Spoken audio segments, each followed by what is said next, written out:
t'as la cible, fiston, c'est bien!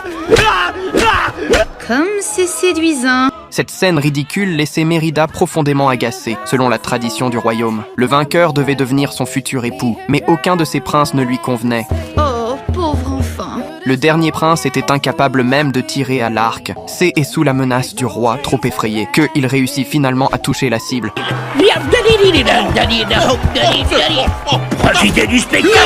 Pitié, quelle horreur! Mon fils est le meilleur! Je n'en reviens pas! Mérida se sentit impuissante et désespérée face à son destin. Alors elle entra sur le terrain, elle déchira avec force sa robe qui symbolisait les chaînes du destin, puis elle prit un arc, et devant tout le monde, elle tira sa première flèche, qui atteignit parfaitement le centre de la cible, déclarant ainsi que son talent ne pouvait être ignoré. Mais ses actes furent inacceptables pour la reine. Elle reprocha à Mérida d'avoir humilié les princes, mais Mérida ne répondit pas, et sous les regards choqués de la foule, elle banda à nouveau son arc.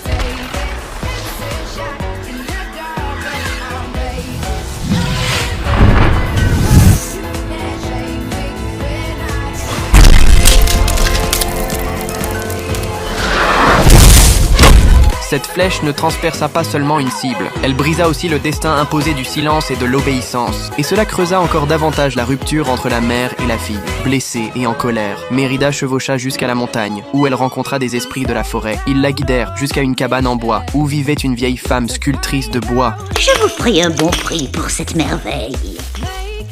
Votre balai! Il faisait le ménage tout seul! C'est ridicule! Le bois ne peut être imprégné de pouvoirs magiques. Je le sais, je suis une sculptrice sur bois.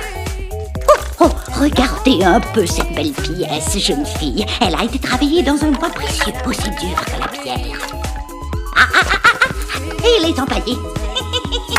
Arrêtez de me dévisager. Le corbeau vient de parler! C'est pas la seule chose que je sais faire.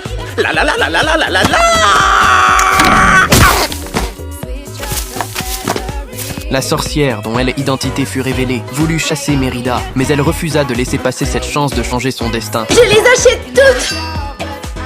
Qu'avez-vous dit? Toutes vos sculptures. Et comment comptez-vous payer tout cela, ma jolie? Mérida réussit à échanger une pièce d'argent contre un gâteau magique capable de changer la vie de sa mère.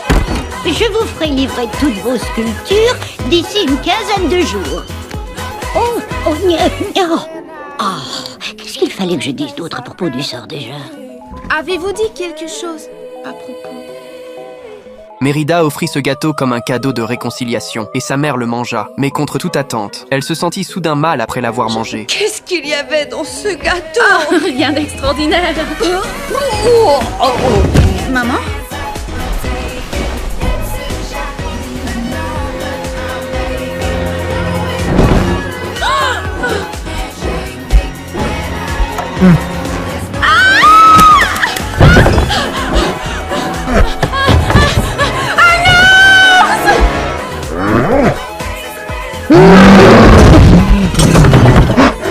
C'est alors que Mérida réalisa avec regret que la formule de la sorcière N était peut-être pas correcte.